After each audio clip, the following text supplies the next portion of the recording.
লোকের জন্মদিন আমাকে লাগিয়ে দেয়, এই দেখছো,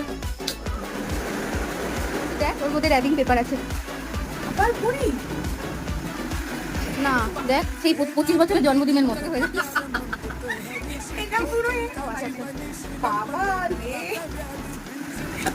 বলে গেছে, বলে আরো হাত গুলি এখানেও বাবা, তুই নাকি এক্ষুনি আমাকে বলছিলি গাইড করতে হবে, খুব রোগা হতে হবে, তো কমেন্টে দিচ্ছি। এইটা র‍্যাপিং পেপার দিয়েছে, কালকে তো সময় ছিল কিন্তু কাল আমি ঘুমিয়ে পড়েছি। এই সাবাস সাবাস